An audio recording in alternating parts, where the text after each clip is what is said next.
This is just start today. We got my big bros today, Jay Guns. Introduce Howdy. yourself real quick. My name is Jacob Gonzalez. I'm here on behalf of my brother Morris and Mr. Guapo. We here to interview my man on his accolades and here to see if he could drop some gems for the people. Let everybody know what's going on and how he moving and how he rocking.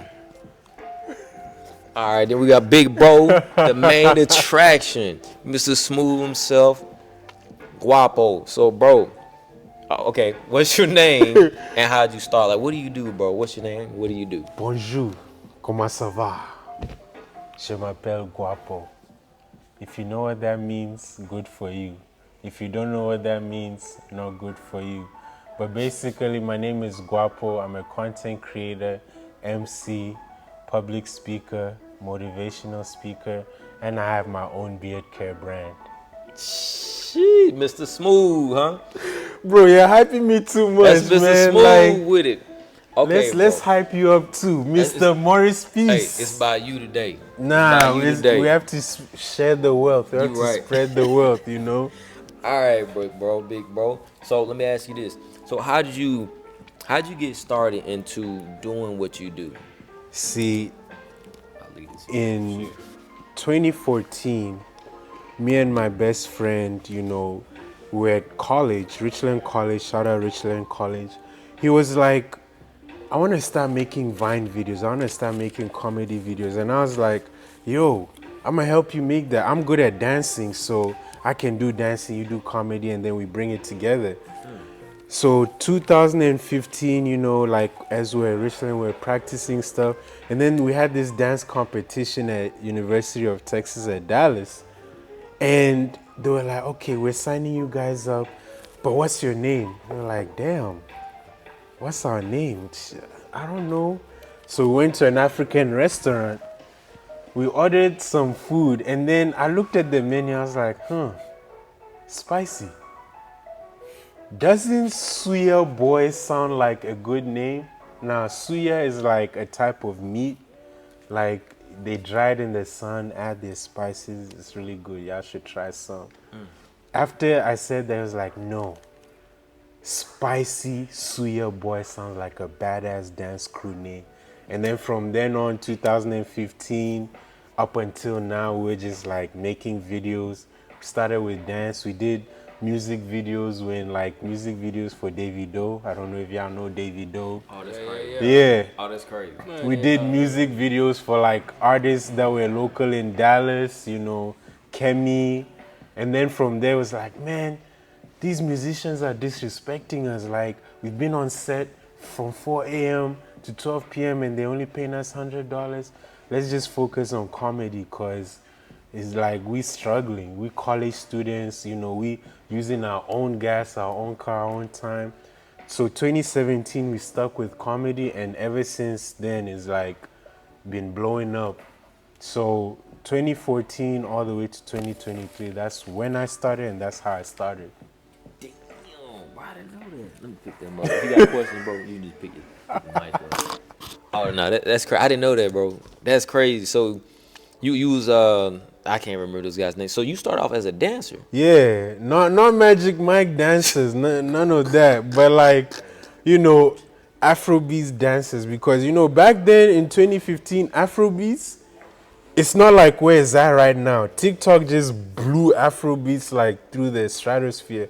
But back then, like even to play Afrobeats in the club, it was like all the black people will go to the one side, white people will go, and it would just be Africans dancing. So we found like a market. It's like, okay, we're gonna do African music videos, we're gonna do African song, Afrobeats, because that's what we knew. But look what happened now. That shit is everywhere. Oh, can we cuss? Yeah. Oh, my bad. Man, Yeah, Guapo, you know, that man, shit is talk your everywhere, shit, you know what man. I'm Come saying? on. So just like Afrobeat dancing, that's what we did, and from then on, look at where it's translated to.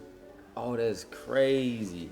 So like, let me ask you this one right here. So, how'd you know this was a thing for you? Yeah, how'd you know that? That's a good question. I think in these things, like, you never know. But just like Nike said, just do it. That's when you find out, like, okay, this is what I want to do. This is what I want to flow. This is what I want to go. Yeah. Okay. Yeah. Hey, that beat was Yeah, lit. that That beat was lit. But it was like, it first hit me like, when I was in the 6th grade back in Botswana. I had this debate competition, and the topic was who's smarter, a man or computer. Now everyone will be like, "Oh, a man is smarter. They built but I was the only one who said a computer is smarter. As soon as I went on stage and I said that, it's like I just killed someone. They were like, and then like right when that moment happened, I was like, okay, this is what I want to do. I want to be on stage. I don't care what it is. I just want to be on stage. If I'm speaking, if I'm like dancing, I just want to make people have a reaction. And then from there, it cultivated into like, okay, now I want to speak more on stage and help people have positive feelings. And then from there, I was like, nah, not just speak. I want to like control the crowd. Like if I say go to the left, they go to the left. Yeah. So that's how I knew like this was for me. Just that one moment when I was in elementary school, and I've just been moving in that direction ever since. That's crazy. So going from there, all right. So okay, you said it was more of the attention and spreading love and Yeah, positivity. kind of like that. So how would you respond to somebody that is afraid to be seen? Maybe they want to do the same thing like that, Right. but they in their head. You have a lot of people Oh, that's so yeah. analytical. Yeah. How do you get over that to be seen? You know what I mean? Right. I mean, that's a good question because even me myself, I'm very analytical. I like to look at things from statistics and numbers. But even with that, there's so many factors that affects to like a person's closeness. It's not like you can put one thing on it, and that's something that, people have to be aware of before they take that risk. For example, growing up for me, coming in a Ghanaian household, like, bro, to even still to this day, my parents look at me as a disgrace to the family because, like, I'm not a doctor, I'm not a lawyer. I'm doing social media. To them, that's not a real career. So there was always like, damn, bro, I have to make my parents happy, but I know this is my passion. So now I'm like, I'm skipping school to like drive 23 hours to Connecticut just to dance, damn near died, damn near fell asleep, ran into an 18-wheeler.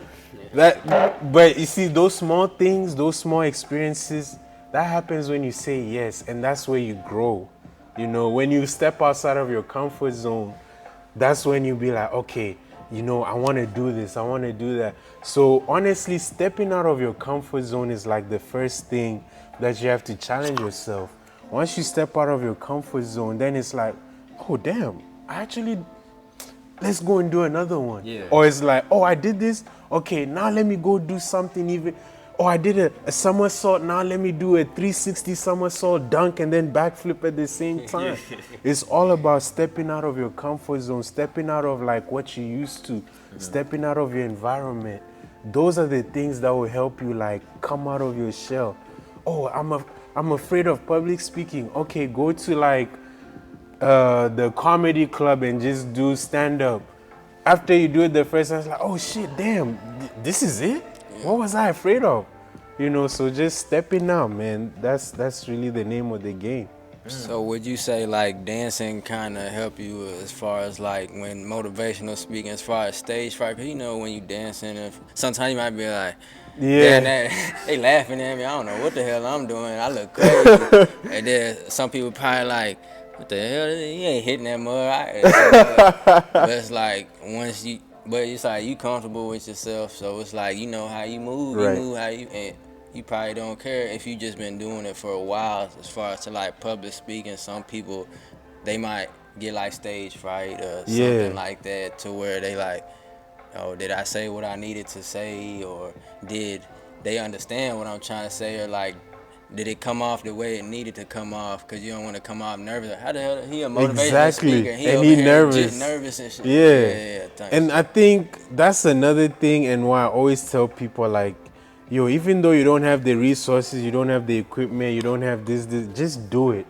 Like, even if it's like, it's not gonna be perfect the first. You need the people to laugh at you. You need to make the mistakes. You need to like fail. Yeah. Cause nobody learns lessons when like everything is smooth sailing and stuff. You gotta like make the mistakes, not go out there and be like, oh, it's 5 p.m. Let me make a mistake.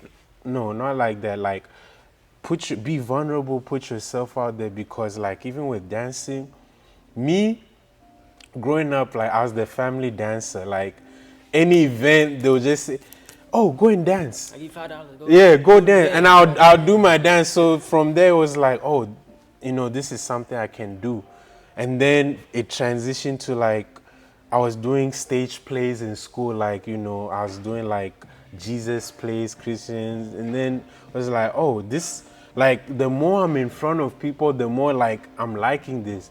Then it was like, okay, now let me get in front of camera, let me do social media, let me do TV, stuff like that.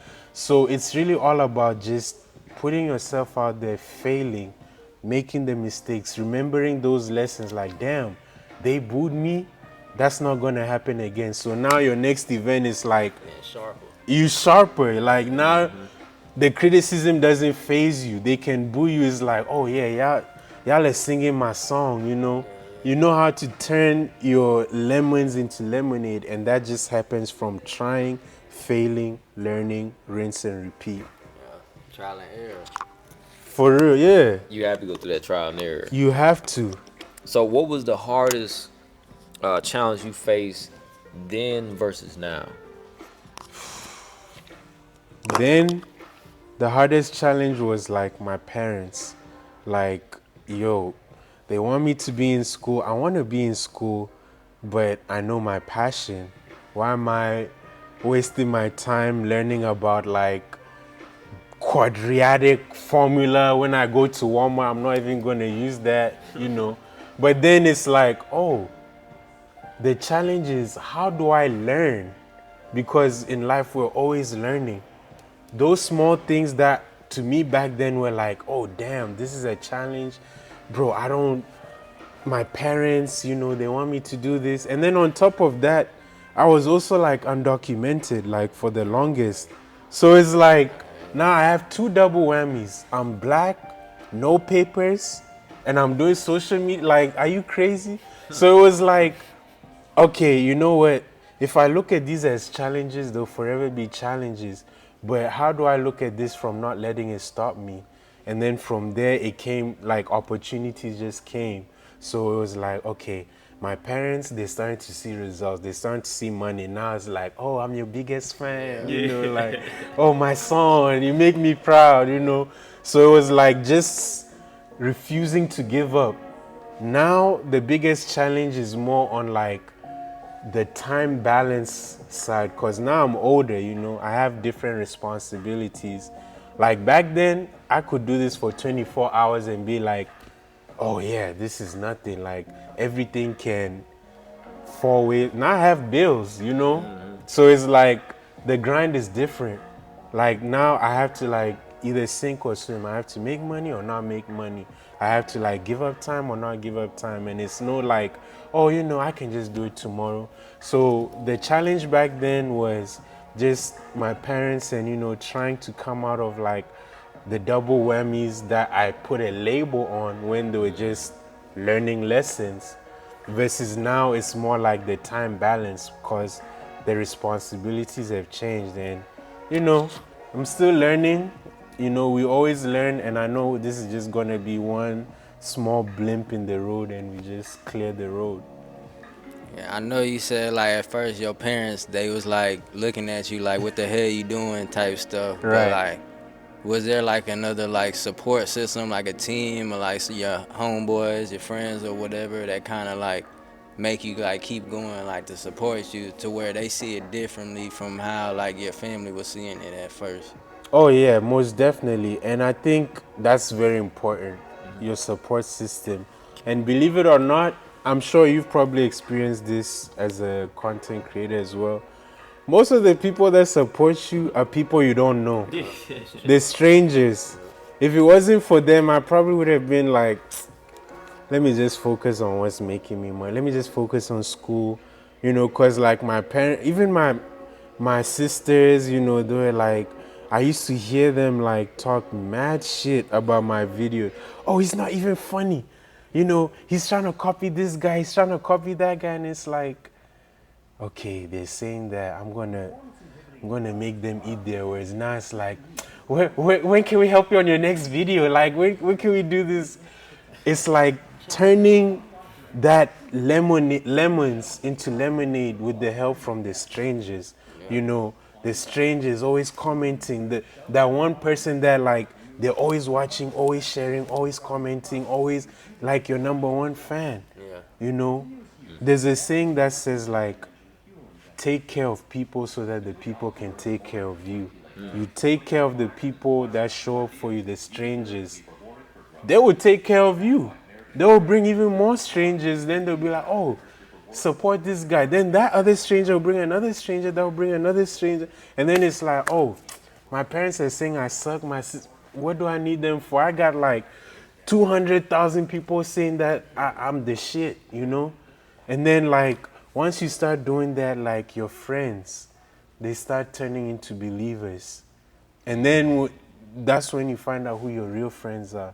Are they in it just for the ride, or like they're actually trying to propel you? And like, out of all my friend groups, many people express their support, but I can only count on like 2 people that have like still to this day still continue to support me. They still share. Even if I have an event or somewhere, they act like, oh yeah, I'm his manager. They move around as a team so that it will attract more people to be like, oh yeah, let me book you for this, let me do this, that. So strangers and like your real friends that are not in there for like money, like it's just pure loyalty and just trying to see their friend excel. Those are the people that supported me and gave me the strength to like just keep on going, just start, just do it. So your boy Spicy, man, y'all met in college or how y'all met, man? Is he like one of your biggest supporters too as well? Oh yeah, man? yeah. Bro, me and him is like we're brothers from another mother. Yeah. Like he supports me, I support him. Like now it's like we're in a gang. There's only 2 ways out. But one of the ways is eliminated, jail. So it's only one way out, death. But we're not manifesting that, so let me take that. But yeah, that's like my brother right there. We met in high school, I guess like in 2010. I used to just see him like in the hallways, like, oh, I know that guy, I know that guy. But then 2011, that's when we started like, the friendship started growing. I used to be prank calling people because we're seniors in high school. I was like, oh, you just want a scholarship to this. And people were like, oh, really? And then they're like, wait, but your accent. Oh, yeah, it's me. So he tried to do that to me. And I was like, bro, I know it's you, bro. Like, your accent is stronger than mine. I know it's... So then from there, like, we started hanging out. 2013, we started, like, partying like crazy. Like, we skipped class to go party Monday through Sunday, just party straight. And then that's when we started like, okay, the limelight, social media. And that's when these things were like, they were just growing. Like Snapchat was barely a thing 2014. Instagram was just like 15 seconds. So we started from there, and then it was just like, it just kept on building. So that's how we met. And like, that's that's my diehard brother. Like, if anything, like if I'm stuck on 635, like that's the first person I'm calling. That's how our relationship is strong. Do you feel like with the content space in there, you feel like he makes things more easier as far as you having to come up with everything off the top of your head? You kind of got like your brother to kind of help you in a sense. Y'all both got different or the same ideas type stuff. Man, let me like that's an underrated blessing. Like when you have someone that like they can see what you're talking Yeah. about, like they're on the same wavelength because it made things easier, you know. Because if it's just one person, like the chances are you can go really far or like you know you can struggle and then you meet someone they put. But with Spice is like, yeah, I'm from Ghana, he's from Nigeria, so we even argue about the type of rice that we eat. You know what I'm saying? The type of jollof. Oh, Ghana jollof, Nigeria.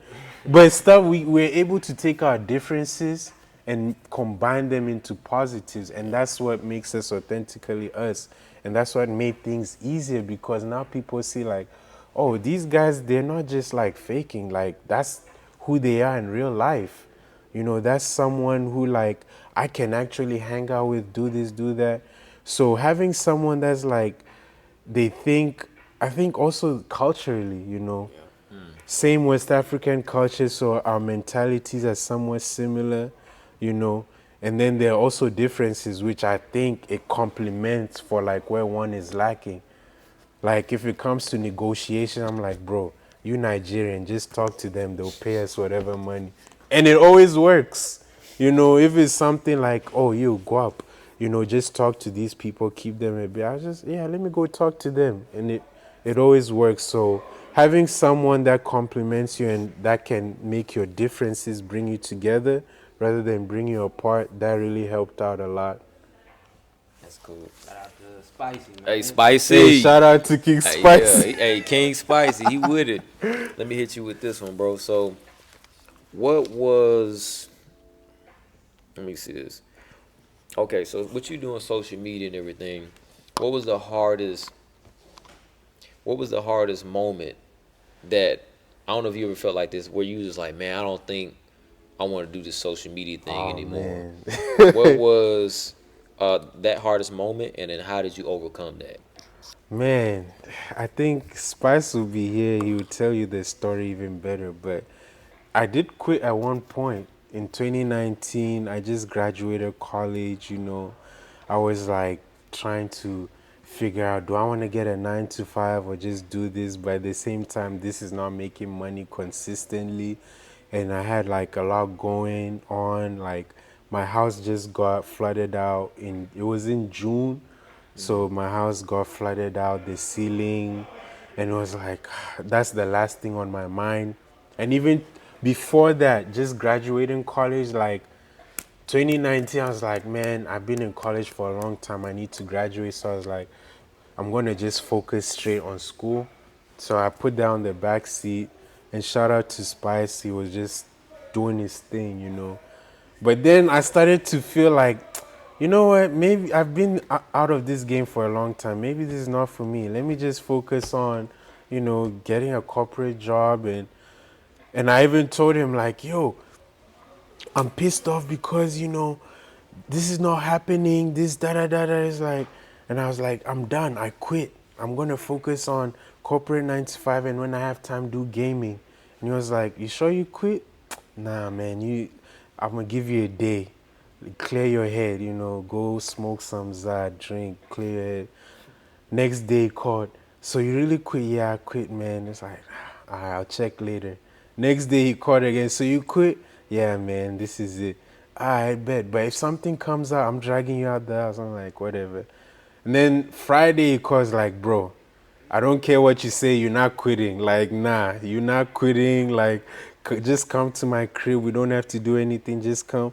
So that right there just like showed me like, yeah, I'm not quitting. Like this was just, I was just in my feelings, you know. But with life, everything comes to pass. Like the thing that you're worrying about today, you're not gonna worry about it like 5 years. You probably look 5 years and be like, damn, I was actually worried about that. Yeah. You know, so that's how it came about. So thank you to Spicy, man. He really helped King out. Spicy.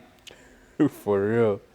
So you would have to say that the time where things weren't like the results weren't coming in the time that you assumed, so that kind of made you want to fall back. Yeah, because at that time we were losing mad followers on Instagram.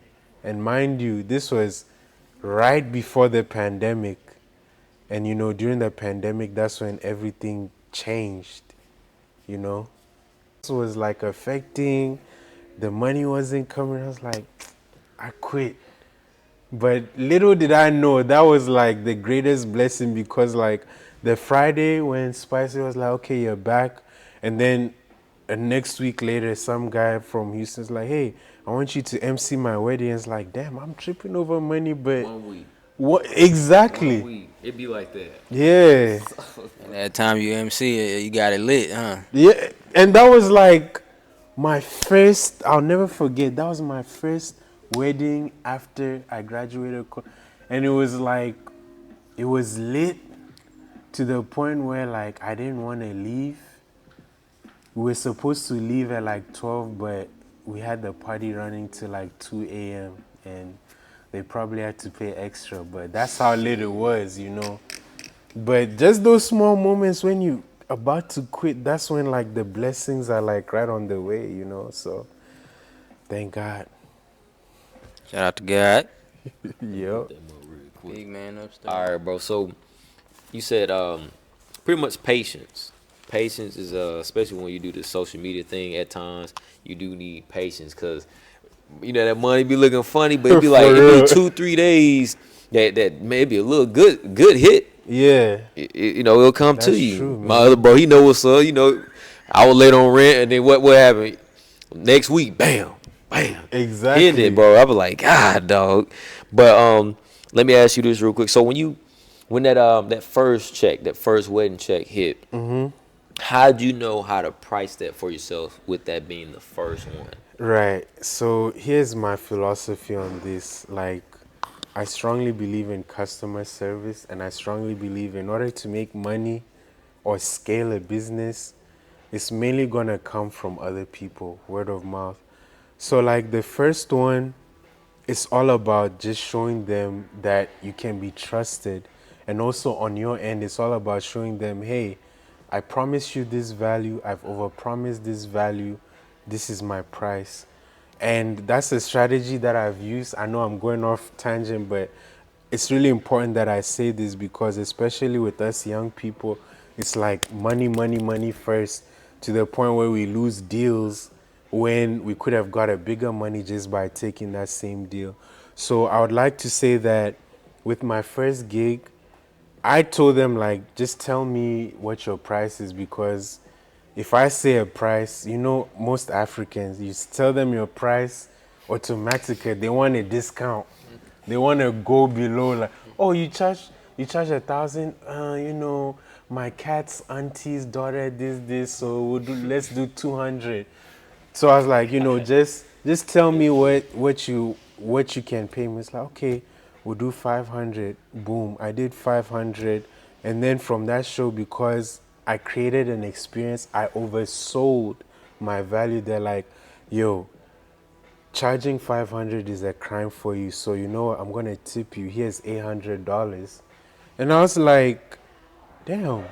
So just by me actually overselling my value, they paid me more. And like literally almost every wedding that I do, guys, please don't rob me after I say this, but almost every other wedding that I do, it's like they always tip me extra than what my booking fee is, because of the service that I've provided. Experience. So exactly, you have to give them like the small cheese, and then once they taste the cheese, they want, oh, I want this. So when it comes to booking your price, especially for us younger people, number one, you have to consider your opportunity. Like, is this something that I already have proof of expectation to show them? Because if you just say, oh, 5,000, they'll be like, well, why am I paying you 5? I can find someone cheaper to do this. But if you have the proof of expectation, hey, this is what I did for a client for 5,000. This is what they'll be like, oh, okay, yeah, 5,000.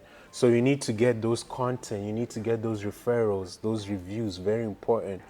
Add that to your price. Number two, you also want to look at the variable expenses, because it's hard out here.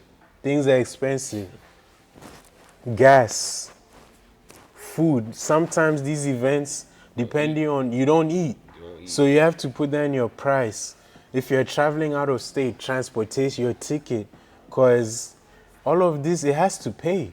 You know, when you spend your own money and you see like, oh, I'm barely making enough to pay rent and this, then you start to be like, screw this. Or you start to be looking at it from the money standpoint to the point where the passion is gone. And when you do it, people can tell when you do it just for money, they'll be like, Overcharging it. yeah. But when you do it with the passion, they'll be, oh, you did such a good job. Let me do this. Let me refer you to that. So you want to make sure that in your pricing, you have your transportation, your food, your gas. Those are your variable expenses. And then from there, you want to have like your fixed expenses, your service fee. You know, how much is it going to cost for you to do this job, the equipment that's going to come. And then last but not least, not many people factor this opportunity cost and your non-virtual currency. Because like at the end of the day, not everyone is going to, people, I don't, in this entertainment industry or even photographer video, they always feel like they can find somewhere cheaper, but they're paying for quality, not quantity. And they make the mistake of paying for quantity when they wanted quality. So you have to like, okay, if I'm not getting paid my booking fee, what are the other things that I can get that will compensate for my booking fee? For example, hey, if I do this for you, this is less than my rate, you have to give me 5 reviews or get 5 people to give me 5 testimonials. Because now you can take those testimonials, go to the next client and be like, hey, this is what I did. And these are the people that can back for me. For if you go to Amazon and you see like, let's say 2 different products, but it's basically the same benefits. You see one with like 300 reviews and one with 1 review. You're obviously buying the one with 300 reviews. You're not going to buy from 1 review. That's the equivalent of if someone is asking you, hey, can you do this service? And you just tell them a price, but you don't have those reviews to back it up. They're not going to, now for sure they're going to like, oh, I'm only paying you 100 because I haven't seen your work. So the non-virtual things, reviews, hey, if I'm coming to this event, let me bring my own photographer or my own videographer. Get your homeboy or someone. Take pictures of the audience because you are selling an experience. Your service is an experience. People don't buy services. They buy memories. They buy feelings. They buy experiences. When you go to Chick-fil-A, yeah, the food tastes good, but they're so nice that the food automatically is just good. Because you bought that Chick-fil-A sandwich, Gang. you bought an experience. And that experience comes with, oh, it's my pleasure. That experience comes with like, damn, this shit is actually good. Like Waffle House. Exactly. You pay for experiences. So you have to like, with your service, you have to sell them experience. That's why you have to get the people in the audience, the testimonials, you know. Get people to even leave you a review. Hey, can you just give me a review? DM me, whatever. Take that DM, put that there. People want to establish trust with brands. People don't just buy the brand because of the money. People don't just go to Nike because, oh, they go to Nike because Nike has all the great athletes. And now when you think of Nike, you think greatness, you know? People are not just, like, if I started my own shoe, they'll be like, okay, why would I trust your shoe? But if I... Exactly. But if you give them an experience, oh, you wear my shoe, you get more patient. That's where your branding comes in, you know? You start inserting small, okay, this is my logo, that's my brand, this is my saying, this is my trademark. All those small things, people don't look at that, but those are the things that make you money like consistently. I'm telling you, if you just focus on the non-virtual currency, the reviews, the experience, bro, you'll be booked like weekly. Hey, he didn't even have to do that, man. He dropped that some crazy game, man. Maybe fall out the seat. That was some. I never heard that. What you say the other one called? What? Non-virtual currency. That's the things that money can't pay for, but they'll make you money. I wish somebody told me this when I started, cause when I started it was like, oh, if they're not paying me this, forget them. But then deep down, these guys had like a lot of money. So it's like the fact that I'm even in a position to be saying this I feel like I'm doing my part of paying it forward because I needed this help. I turned to people, they'll be like, oh, I'll talk to you later. I'll talk to you later. I'll talk to you later. And then they see me, it's like, hey, give me advice. Give me advice. But it's like, nah, I know the struggle. I've black, undocumented, like I know struggle. So if I know, I see creatives. That's why I always say, yo, I'm proud of you. You inspire me because you actually do. So now is my turn to pay it forward because who knows? 5 years, I might be, hey, peace, man. I'm on 635. My car, hey, yeah, I got you, You man. know I pull up. No, for real, you know I pull up. Man, hey, that's crazy. Oh, you gonna add something, All bro? right, man. You said Damn. you undocumented, man. So, Are you still?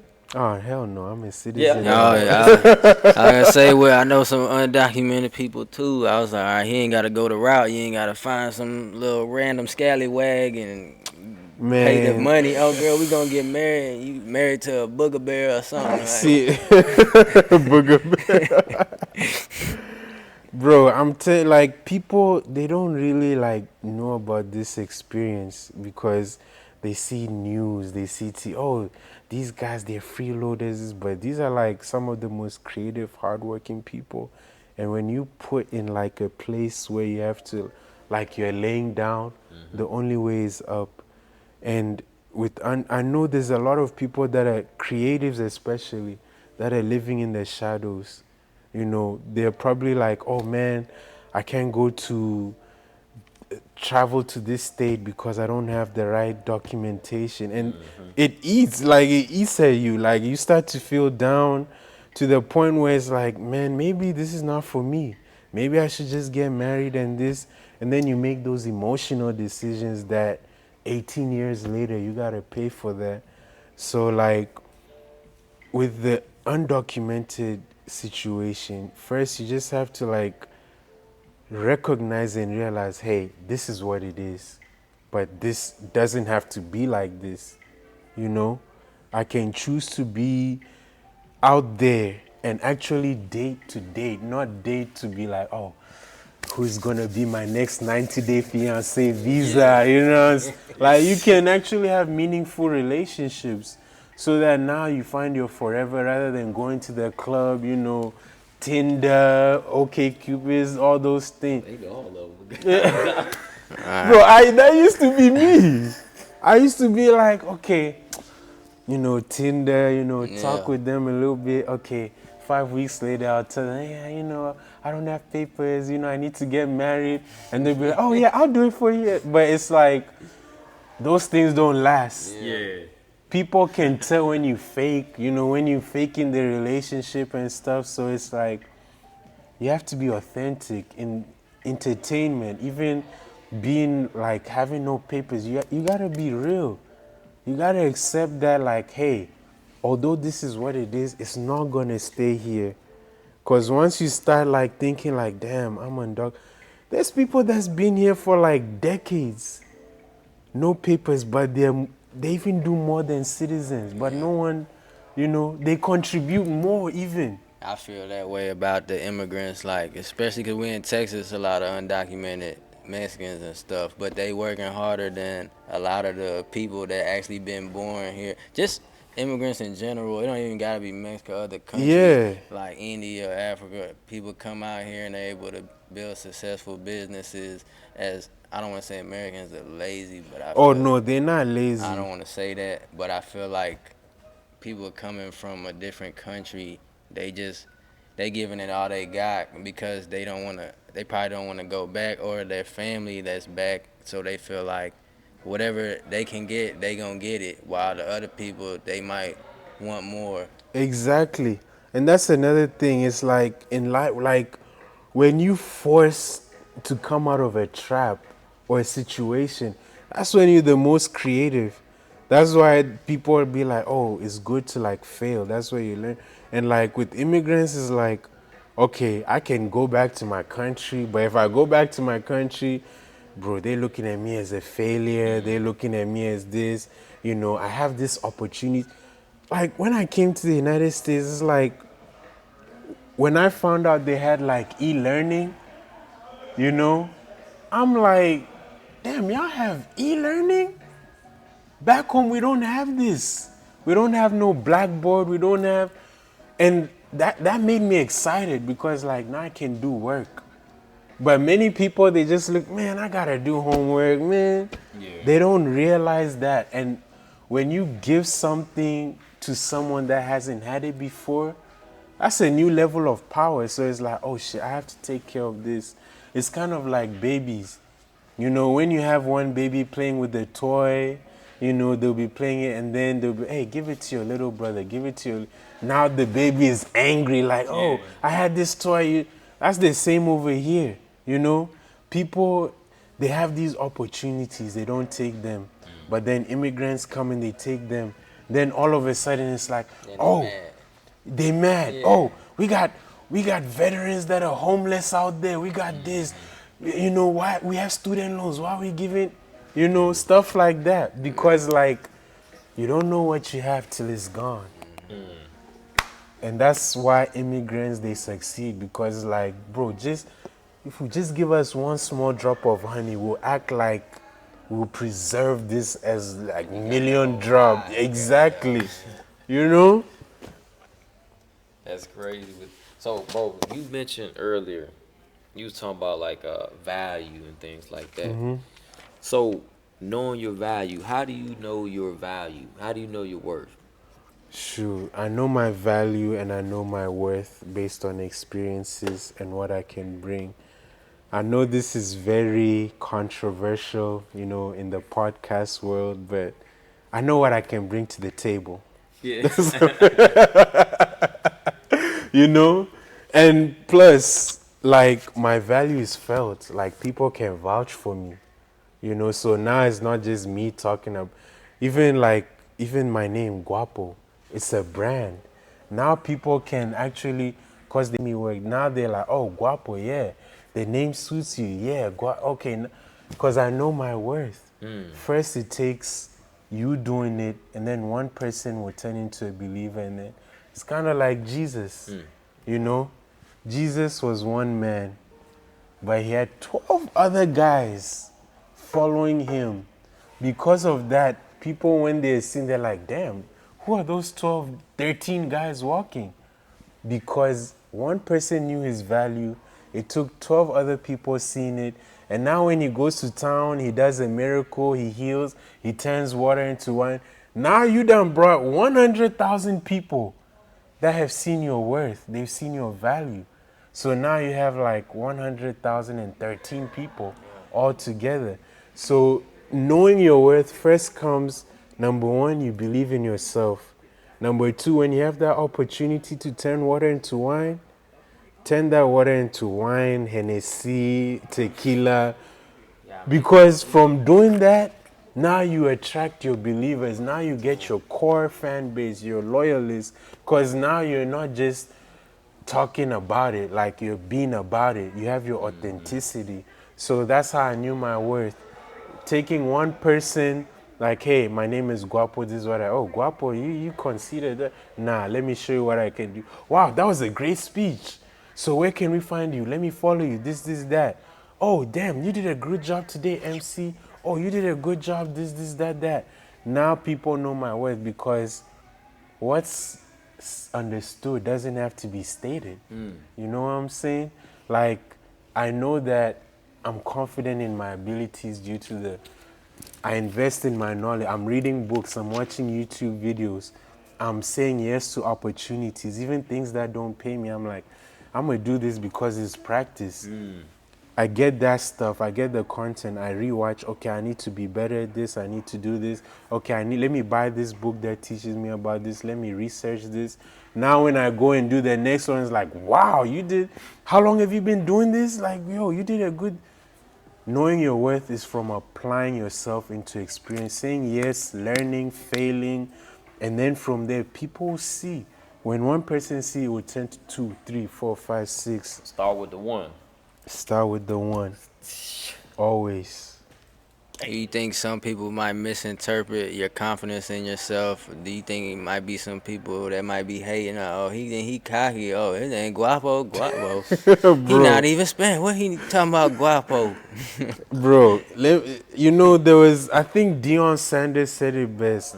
Don't let my confidence overshadow your insecurities. I don't know. True. But that has literally happened to me. Like, for example, like I told you I was involved in an organization called Toastmasters. So, you know, number one, I never told them my real name. I told them Guapo. So, and mostly with Toastmasters, they're usually older people there. So they're not used to seeing like, number one, this black guy, he's handsome, he's a content creator. They don't look at that as a real job.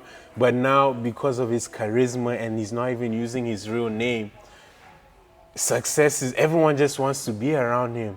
So now I'm having people like smiling in my face but talking behind my back.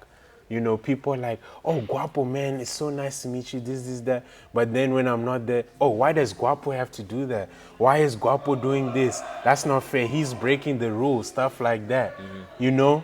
Which I need to go through those lessons as well, because this is the world. Not everyone that's smiling in your face really like you, you know?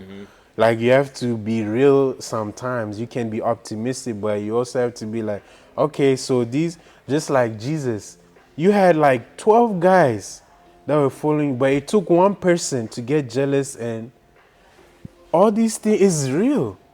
Look at all these people that died before their time. Tupac.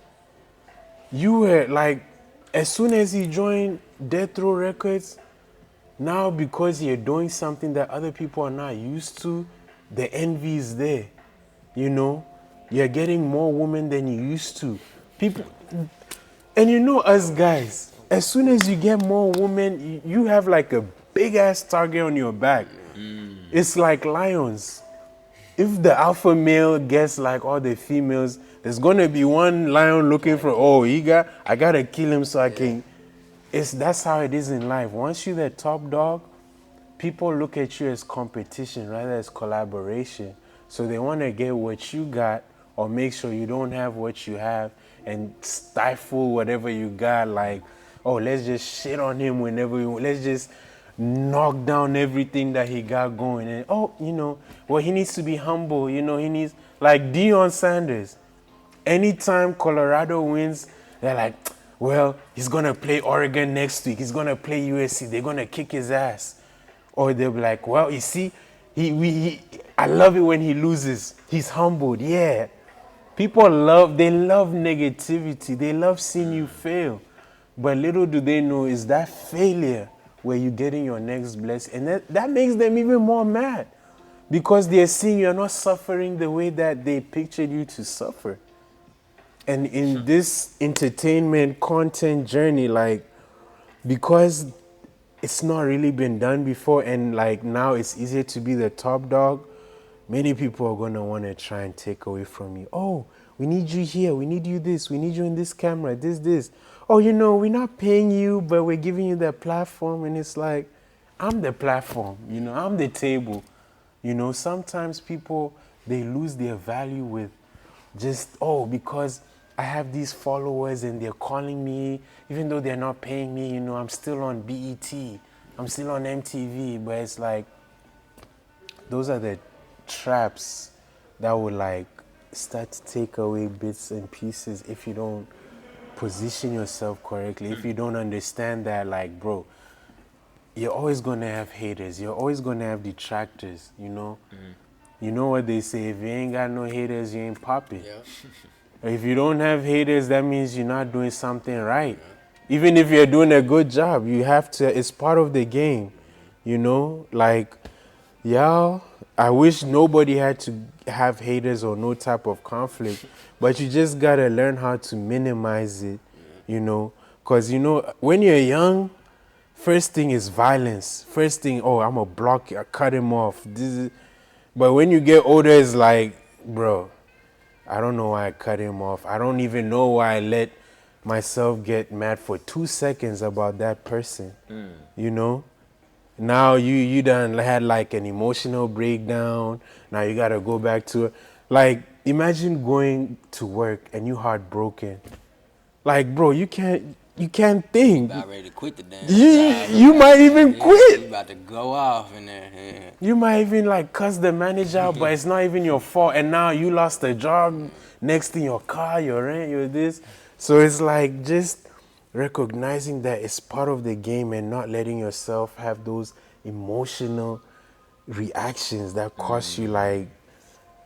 It's easier said than done, but like once you just like try to be patient and just like okay, today he won, but he's not gonna win like forever. I'll take this L. I'll take this learning lesson. Go ahead, but you're not gonna bring me down. So have you ever dealt with like a heartbreak or something as far as that to where like it kind of discouraged you or where you kind of like let me take a minute, sit back, or you Man, just like man fuck it, it is what it is. I'm just gonna keep going.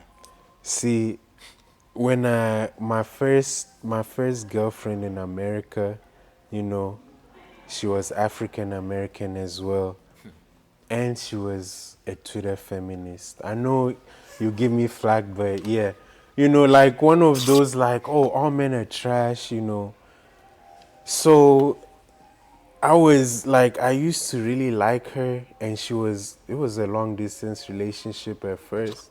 Cause like, I met her on Tinder, she was here in Texas, we dated, da da da. But then when she went back to New York, now she's single, but she's telling me, we're a thing. So the emotional manipulation, the emotional abuse, like, oh, I made a post about, patriarchy. You didn't even like it, That just shows me that all men are trash. You're part of them, and like they eat you up, because you have an emotional reaction to that, to the point where like there was one event where we were supposed to Skype each other, but when I was ready to Skype, she wasn't ready. But then I've been waiting. Okay, I'm done. But now you ready? You want me to be ready? I'm like, you know what? Just don't talk to me. Turn into a big fight. Next thing you know, boom, we've broken up. What? But meanwhile, we're not even dating. So now I'm at work. First day on the job, bro. Like I was trying so hard not to cry. I was checking my phone. Did she text me? Nah, she did. Let me check her Snapchat. Oh, she didn't post. Oh, she on Instagram active. Should I respond or? Hey, we need you over here. Oh, I was cutting cables. I was barely even cutting the cables properly. They were like, yeah, just go sit with the ladies or something like that. Try not to cry. And then realizing I'm just being played all along. Damn. I'm like having an emotional reaction when I'm at a place of employment where I can learn, I can make connections, I can make money. But because of one person, that is not even, we're not seriously dating. We haven't even had like our first I love you, but I'm tripping over that. Look at what I'm robbing myself just by having an emotion. And that's like something that like when you get older you start to get better at it. But like, man, when you start your first journey, like especially for me, it was like, for example, like I used to be heartbroken over girls. When me and Spice, we were doing dancing, man, I used to be like so pissed because like, bro, I'm dancing hard, I'm doing everything, but all the girls are going to him. I used to be so angry, like, I used to be angry that like, I'll talk to one girl, but next thing you know, they're with him the whole night. Yeah. Man, tell Spike throw you the alley oop, man. Tell him throw you a little piece or something. They coming in here about this Get a little guap. It's too late now.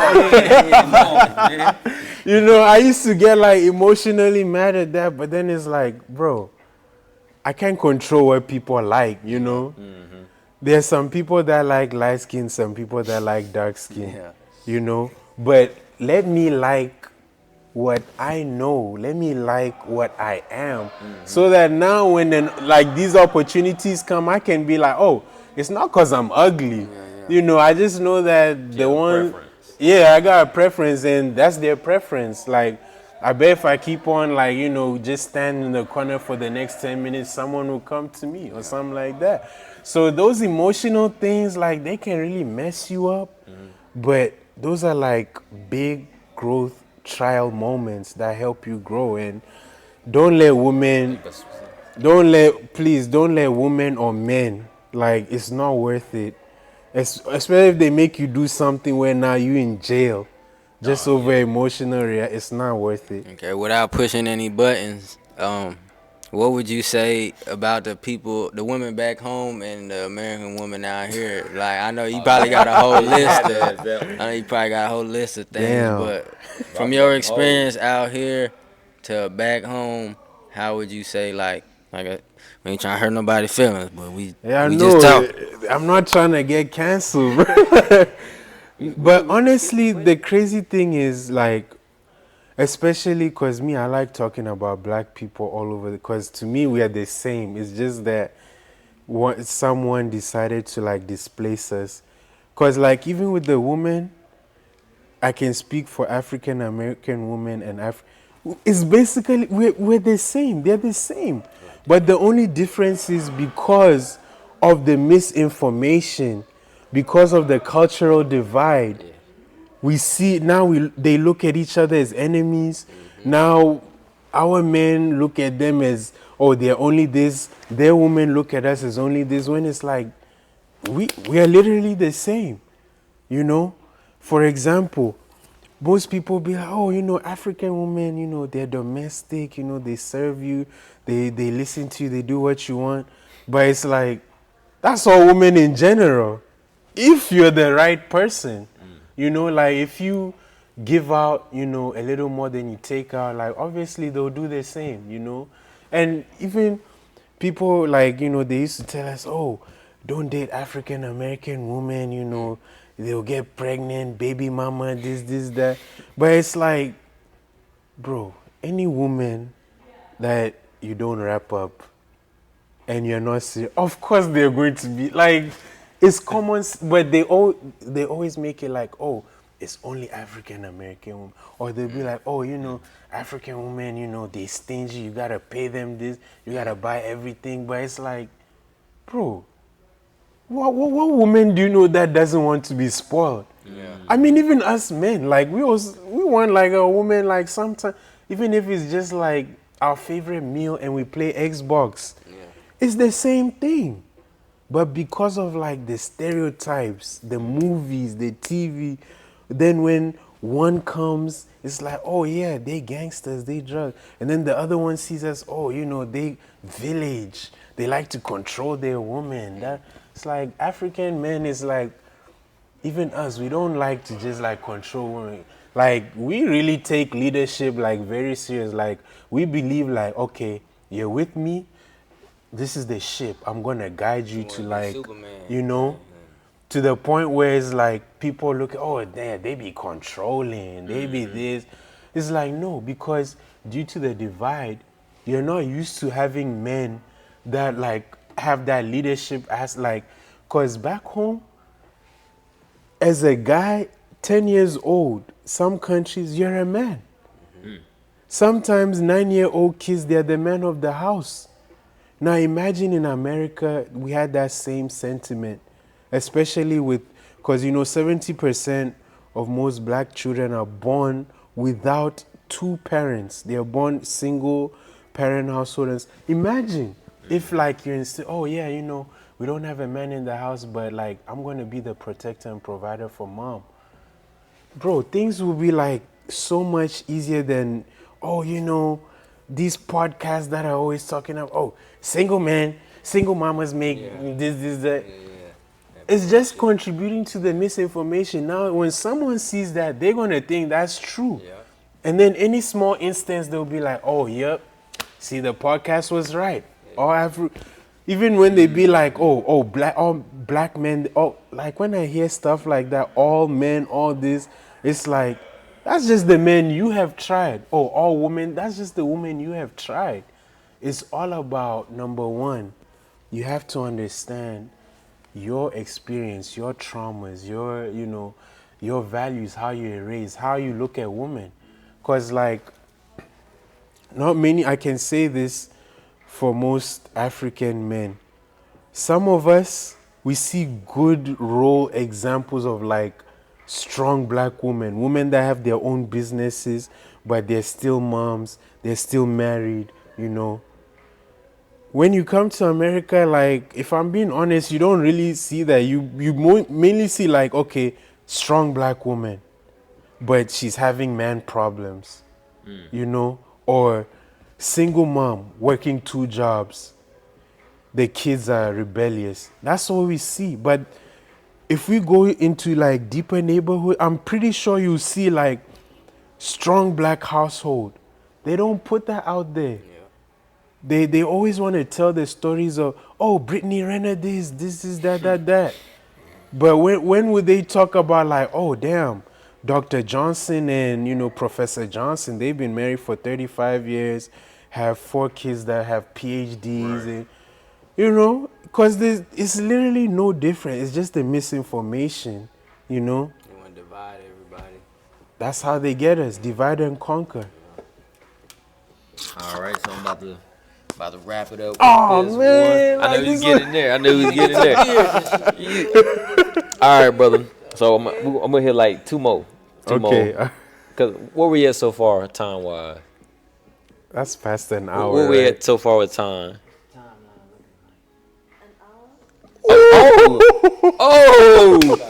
Oh, yes, sir. Yes, sir. Yeah. Damn. I know your arm is painful. Yeah, cause you've been getting value really the whole thing. We're gonna condense it into 3. So, what is your 3 tips, tricks, gems? Let's go. Just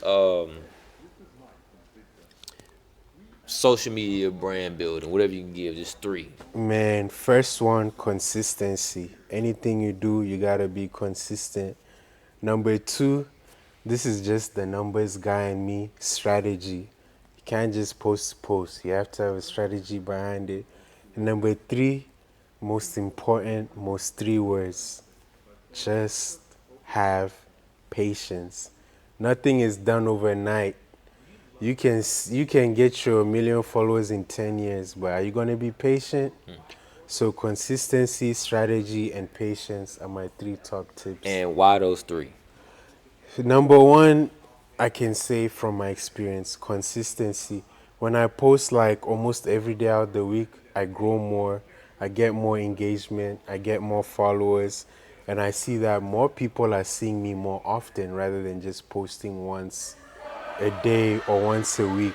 Number 2, strategy. Like I said, I'm a numbers guy, so with my content, I'm always trying different crazy strategies. Like right now, there's a strategy that I just invented. It's called total marketing. So what it is, I watch soccer a lot, and there was this country, Netherlands. They had this philosophy of football called total football. So what that means is like the whole time it's only them that's touching the ball. From the goalkeeper, pass it to the defender, pass it to the midfielder, pass it to the striker, they score. Or the defender pass it to the midfielder, he scores. The defender pass it to the striker, he scores. In anything, they're totally dominating everything. So my total marketing strategy is I'm going to post 3 times a day. First off, I'm starting with posting 3 times a day, 3 different hours with the same content, but 3 different captions, 3 different sounds to see which variation actually works, I actually I know this is taking time because like... No, you good. I want to creative testing. I want to show you because like I'm excited about the numbers. Like I've been implementing this, Hey, you dropping gems. I'm seeing like some value. Like for example, God, this numbers. This is my personal profile. Oh yeah, you go show it to the camera. Hold on, my fault. Hold on, let me see. This is just like a small sample size. You see, three of the same video, but different captions, different sounds. You can see the different views. 11.9, what's this? 5K, 2,000. It's different results. So, But the same video, the same video. different caption. Yeah. Dang. So now, for example, because like, bro, you know this, making content, it takes a lot of time. Yeah. But imagine, this is just, I'm different, yeah. it's B-roll footage. It's just me taking my camera and doing this. Look, I even got 11,000 views just from, and just find a trending audio, put a caption, and now it's even segmenting, like it's arranging my profile automatically. Dang. See, like 3 in a row, 3 in a row, 3 in a row. Then I'm gonna switch to like, 10 in a row, see? It just expanded. Yeah, you have to like, if you, in this content game, if you come out like, oh, I'm only gonna do one thing, it's a 50-50 chance. But the most surefire way thing is to like, try different things. Especially if you're just starting from scratch. If you say like, oh, I'm just posting one thing, you can do well, but the chances of you not doing well because the same people are seeing the same thing over and over again is gonna decrease. So you have to diversify, and with diversification comes patience. With this stuff, even the numbers will tell you. The numbers will tell you, look, in one day I had 11,000, the next day I had 5,000, the next day I had 2,000. It was dropping. But then the next day I had 2,000, 3,000, 1,000. So now it's like this. But if I were like, man, I just got 700 views, 4,000, I give up. Yeah. Some people like, I'm gonna delete this. I'm gonna delete it. Yeah. It ain't busting like that. Exactly, but you can see like from the numbers, it's a roller coaster. process. It's Somebody part. looking whether it's 100. Exactly. As long as somebody stay in tune, just stay focused, stay with it. Yeah, and you won't realize that if you're not patient, So patience, strategy, consistency. Those are the 3 gems that I'd like to leave with everyone watching. Value bombs. Well, everybody, this is just start. You gotta tell the people, how can they find you, bro?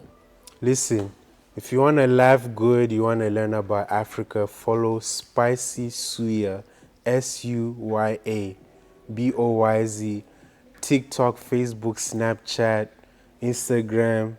In fact, you can even find us on MySpace if you're lucky. If you want to get some motivation, like some positivity that will give you hope, follow my page, King Guapo, KINGGUAP_GUAP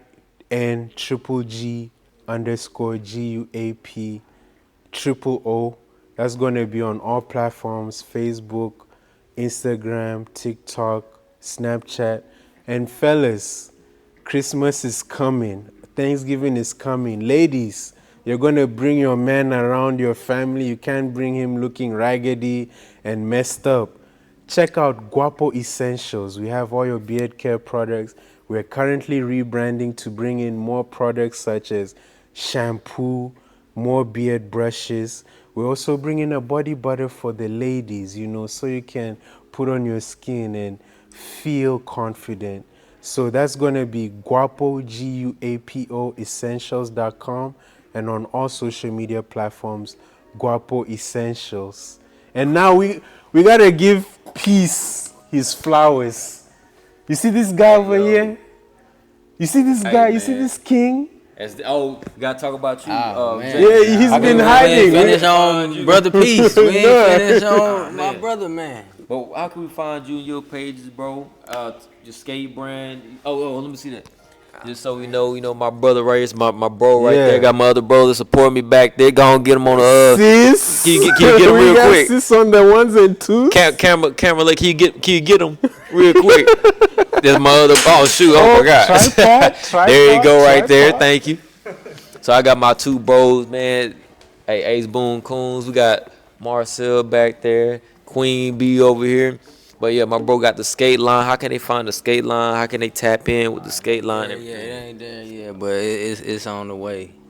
But shout out to my brother, man, right here. Shout out to Guapo. This man cold right here. He did the whole interview with the gum in his mouth, and you couldn't even tell. Ah, thank you, bro. Thank you. And Thank you. Guapo, you know you gotta hit him with the Ah, you know, come on, bro. You know you gotta hit him Come with the. on. All right, y'all, we about to wrap it up. Guapo about to hit you with the what?